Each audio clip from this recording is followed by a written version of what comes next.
새벽 기도회에서 옆 사람이 방언으로 기도하는 모습을 보았습니다. 처음에는 신기했습니다. 그런데 시간이 지날수록 마음 한편이 무거워지기 시작했습니다. 나는 왜 안 될까? 내 믿음이 부족한 걸까? 하나님께서 나를 사랑하지 않으시는 건 아닐까? 교회를 다닌 지 10년이 넘었습니다. 누구보다 열심히 기도하고 말씀을 읽고 섬기며 살아왔습니다. 그런데 왜 나에게는 이 은사가 주어지지 않는 걸까요? 목사님은 말씀하십니다. 구하라, 그리하면 받을 것이요. 그래서 구했습니다. 수없이 구했습니다. 밤을 새워 울며 기도했습니다. 금식하며 엎드렸습니다. 그런데도 침묵만 돌아올 때 그 마음을 아십니까? 어떤 이들은 말합니다. 방언은 성령 충만의 증거야. 방언이 없으면 성령을 받지 못한 거야. 이 말을 들을 때마다 가슴이 철렁 내려앉습니다. 정말 그런 걸까요? 나는 구원받지 못한 걸까요? 하나님께서 나를 외면하신 걸까요? 오늘 이 영상을 보고 계신 여러분 중에도 같은 고민을 하고 계신 분들이 있을 것입니다. 방언을 받고 싶은데 받지 못해서 괴로운 분들, 방언이 없어서 스스로를 2등 신자라고 생각하는 분들, 혹은 방언을 받았지만 그것의 진정한 의미를 모르는 채 혼란스러운 분들도 계실 것입니다. 오늘 이 시간 우리는 방언에 대해 성경이 무엇이라 말씀하시는지 함께 살펴보려고 합니다.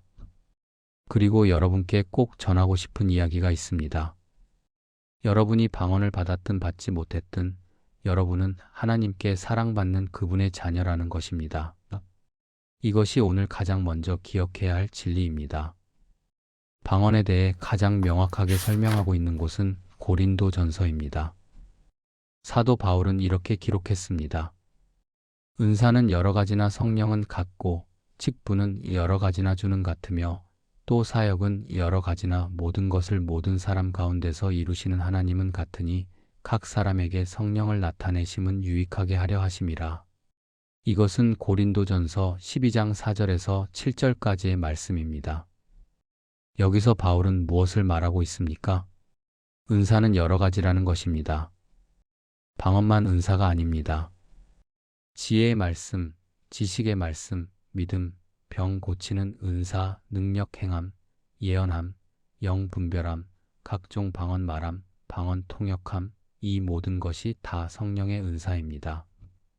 그리고 바울은 계속해서 말합니다. 다 사도이겠느냐, 다 선지자이겠느냐, 다 교사이겠느냐, 다 능력을 행하는 자이겠느냐, 다 병 고치는 은사를 가진 자이겠느냐, 다 방언을 말하는 자이겠느냐, 다 통역하는 자이겠느냐. 이것은 고린도전서 12장 29절에서 30절의 말씀입니다. 이 질문들은 모두 부정의 대답을 요구하는 질문입니다. 즉, 모든 사람이 방언을 말하는 것은 아니라는 뜻입니다. 이것이 성경의 명확한 가르침입니다. 방언은 성령께서 각 사람에게 나눠주시는 여러 은사 중 하나일 뿐입니다. 그렇다면 가장 중요한 것은 무엇입니까? 바울은 고린도전서 13장에서 이렇게 외칩니다. 내가 사람의 방언과 천사의 말을 할지라도 사랑이 없으면 소리나는 구리와 울리는 꽹과리가 되고, 고린도전서 13장 1절의 말씀입니다. 방언보다 더 중요한 것은 사랑입니다. 방언을 가졌어도 사랑이 없으면 아무 소용이 없습니다. 오히려 시끄러운 소음일 뿐입니다. 이것이 성경이 우리에게 가르치는 가장 중요한 진리입니다. 그렇다면 방언이란 무엇입니까? 방언은 성령께서 말하게 하심을 따라 다른 언어로 말하는 은사입니다. 사도행전 2장에서 오순절에 성령이 임하셨을 때 제자들이 각국의 방언으로 말하기 시작했고 그것을 들은 사람들이 자기 나라 말로 복음을 듣는 놀라운 일이 일어났습니다. 방언의 목적은 무엇입니까? 고린도전서 14장 2절은 이렇게 말합니다. 방언을 말하는 자는 사람에게 하지 아니하고 하나님께 하나니 이는 알아듣는 자가 없고 영으로 비밀을 말함이라. 방언은 하나님과의 깊은 교제를 위한 도구입니다. 우리의 이성으로는 표현할 수 없는 깊은 기도와 찬양을 성령께서 대신 표현하게 하시는 것입니다. 그러나 여기서 중요한 것이 있습니다. 방언이 영적 성숙의 척도가 아니라는 것입니다. 방언을 받았다고 해서 더 높은 신자가 되는 것이 아닙니다. 방언이 없다고 해서 낮은 신자가 되는 것도 아닙니다. 성령께서는 각 사람에게 당신의 뜻대로 은사를 나눠주십니다. 고린도전서 12장 11절은 이렇게 말합니다. 이 모든 일은 같은 한 성령이 행하사 그의 뜻대로 각 사람에게 나누어 주시는 것이니라. 하나님의 뜻대로입니다. 우리의 노력이나 열심으로가 아닙니다. 하나님께서 각 사람에게 필요한 은사를 그분의 계획 가운데 주시는 것입니다. 어떤 이에게는 방언을, 어떤 이에게는 섬김을, 어떤 이에게는 가르침을, 어떤 이에게는 위로의 은사를 주십니다. 그렇다면 우리는 어떻게 해야 합니까? 바울은 고린도전서 14장 1절에서 이렇게 말합니다. 사랑을 추구하며 신령한 것들을 사모하되 특별히 예언을 하려고 하라. 은사를 사모하되 사랑을 더 추구하라는 것입니다. 그리고 공동체를 세우는 은사를 더욱 사모하라는 것입니다. 방언은 자기 자신을 세우는 은사입니다. 그러나 예언, 즉 하나님의 말씀을 선포하는 은사는 교회를 세우는 은사입니다. 고린도전서 14장 4절은 이렇게 말합니다. 방언을 말하는 자는 자기의 덕을 세우고 예언하는 자는 교회의 덕을 세우나니. 따라서 공적인 예배에서는 모두가 이해할 수 있는 예언이 방언보다 더 유익합니다. 서울에 사는 김은혜 집사님의 이야기입니다. 은혜 집사님은 교회를 다닌 지 15년이 넘은 신실한 신자였습니다. 그런데 한 가지 고민이 있었습니다. 방언을 받지 못한 것이었습니다. 새벽 기도회에 나가면 옆 사람들이 방언으로 뜨겁게 기도하는 모습이 부러웠습니다. 어떤 날은 자신만 방언이 없는 것 같아 위축되기도 했습니다. 하나님께서 저를 사랑하지 않으시는 걸까요? 이런 생각이 들 때마다 마음이 무거웠습니다. 그러던 어느 날 목사님께서 고린도 전서를 강해하시는 설교를 들었습니다. 은사는 여러 가지나 성령은 같고, 이 말씀이 은혜 집사님의 마음에 깊이 들어왔습니다. 그리고 깨달았습니다. 아, 나에게도 은사가 있구나. 내가 교회 청소를 할 때 느끼는 그 기쁨, 새신자들을 돌보면서 느끼는 그 보람, 이것도 다 하나님께서 주신 은사였구나. 은혜 집사님은 더 이상 방언이 없다고 해서 자신을 낮추지 않게 되었습니다. 대신 하나님께서 자신에게 주신 섬김의 은사에 감사하며 더욱 충성되게 교회를 섬기기 시작했습니다. 그러자 놀라운 일이 일어났습니다. 교회 안에서 은혜 집사님을 찾는 사람들이 많아졌습니다. 집사님과 이야기하면 마음이 편해져요. 집사님의 기도를 들으면 위로가 돼요. 몇 년이 지난 후 은혜 집사님은 새벽 기도 중에 방언의 은사를 받게 되었습니다. 그런데 신기한 것은 그때 은혜 집사님이 느낀 감정이었습니다. 기뻤지만 예전처럼 드디어 내가 인정받았구나라는 생각은 들지 않았습니다. 대신 이런 고백이 나왔습니다. 하나님, 방언이 있든 없든 저는 이미 주님의 사랑받는 자녀였습니다. 이 은사도 감사히 받겠습니다. 그러나 이것이 저를 다른 사람보다 낫게 만드는 것은 아님을 압니다. 은혜 집사님은 지금도 방언으로 기도하지만 동시에 방언이 없는 성도들을 더욱 따뜻하게 품습니다. 방언이 있어도 없어도 우리는 모두 하나님의 자녀예요. 각자에게 주신 은사가 다를 뿐이에요. 이것이 은혜 집사님이 전하는 메시지입니다. 성경으로 돌아가 봅시다. 사도행전 2장 오순절 사건입니다. 제자들이 마가의 다락방에 모여 기도하고 있을 때 갑자기 하늘로부터 급하고 강한 바람 같은 소리가 들려왔습니다. 그리고 불의 혀 같은 것들이 각 사람 위에 임했습니다. 그들은 성령의 충만함을 받고 성령이 말하게 하심을 따라 다른 언어들로 말하기 시작했습니다. 그때 예루살렘에는 천하 각국에서 온 경건한 유대인들이 모여 있었습니다. 그들은 제자들의 입에서 자기 나라 말로 하나님의 큰일을 전하는 것을 듣고 놀랐습니다. 우리가 다 우리의 각 나라 방언으로 하나님의 큰일을 말함을 듣는도다. 사도행전 2장 11절의 말씀입니다.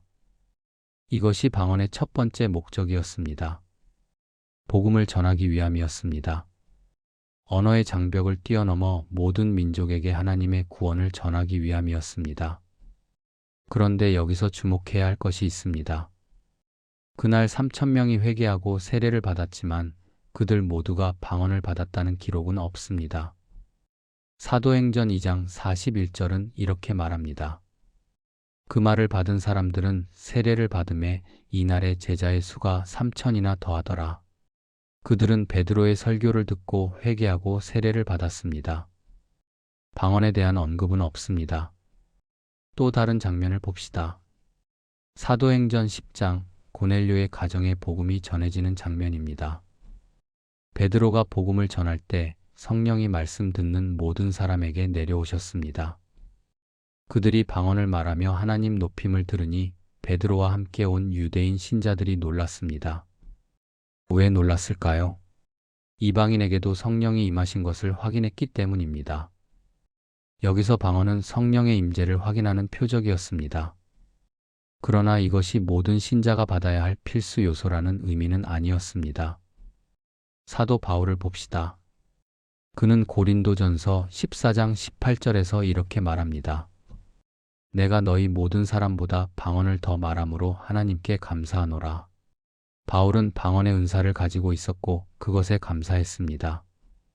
그러나 바로 다음 구절에서 이렇게 말합니다.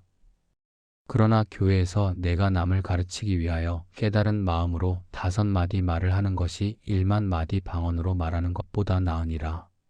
바울에게 가장 중요한 것은 방언이 아니었습니다. 다른 사람을 세우는 것, 복음을 명확하게 전하는 것, 사랑으로 섬기는 것이 더 중요했습니다. 그렇다면 우리는 어떻게 해야 할까요? 방언을 구하는 것이 잘못일까요? 아닙니다. 성경은 신령한 은사를 사모하라고 말씀합니다. 다만 올바른 태도로 구해야 합니다. 가장 먼저 해야 할 것은 자신이 이미 하나님의 사랑받는 자녀임을 확신하는 것입니다.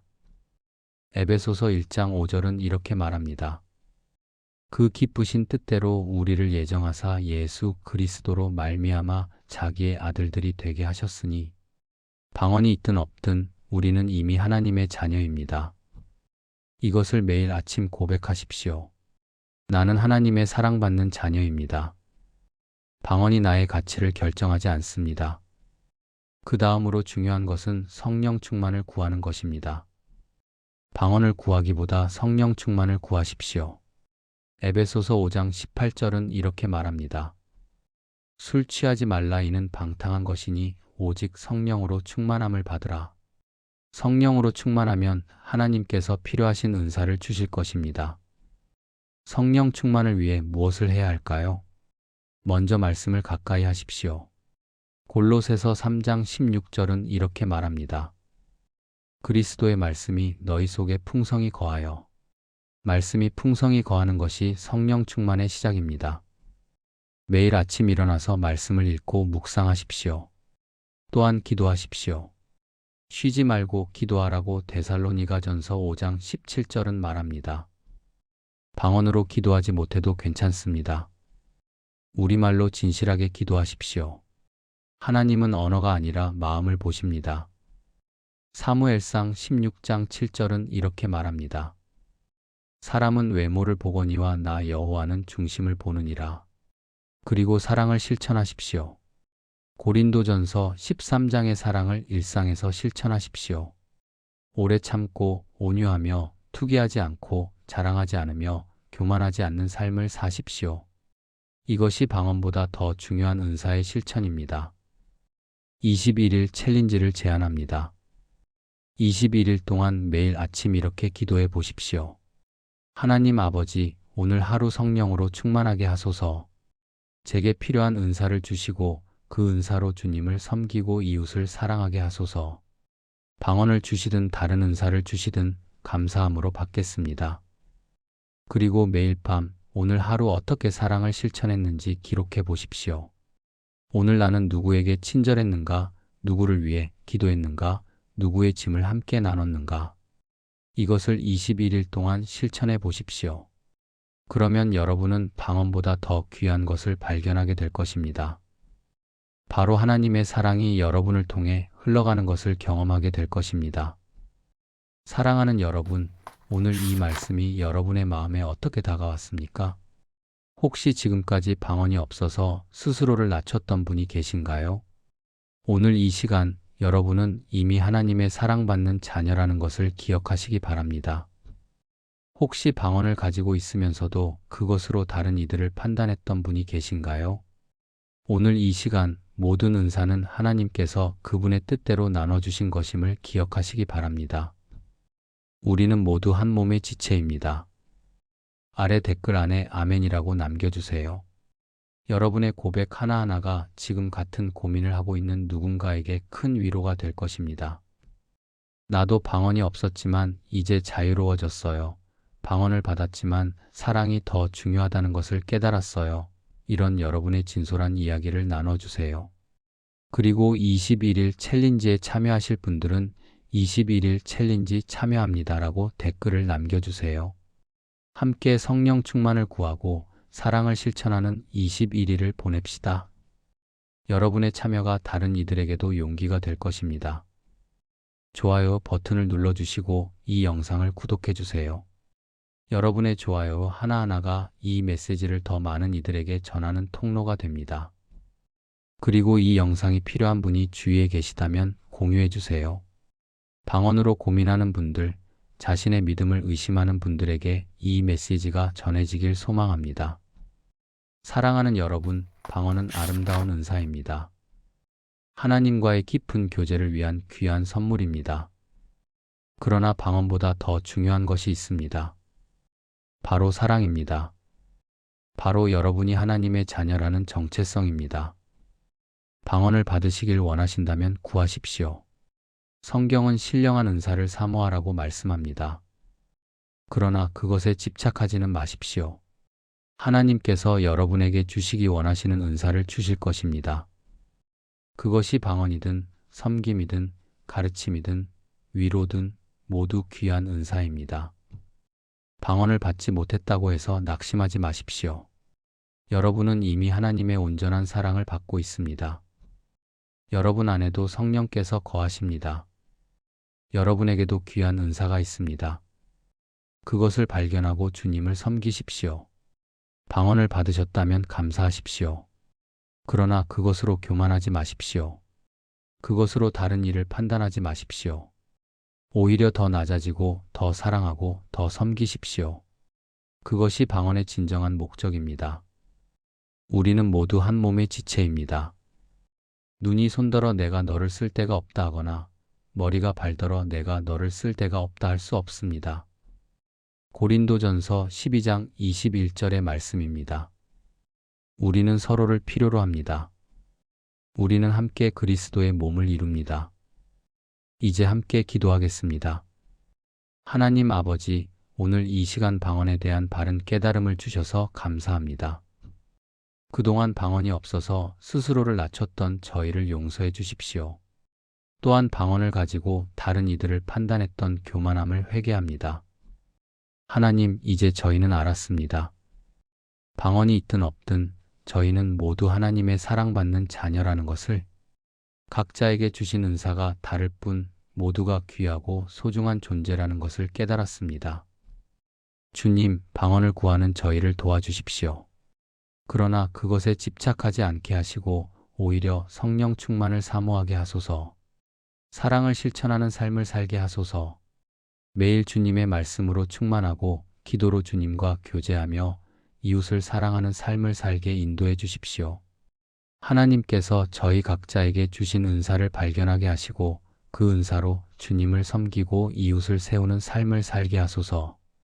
저희가 서로 사랑하고 서로 존중하며 함께 그리스도의 몸을 이루어가게 하소서. 예수님의 이름으로 기도드립니다. 아멘. 하나님의 은혜와 평강이 여러분과 함께 하시길 축복합니다. 여러분 모두가 성령 충만함을 받으시고 사랑 안에서 날마다 자라가시길 기도합니다. 방언이 있든 없든 여러분은 하나님께 귀한 존재입니다. 이것을 항상 기억하시기 바랍니다. 샬롬, 평강이 여러분과 함께 하시기를 축복합니다. 아멘.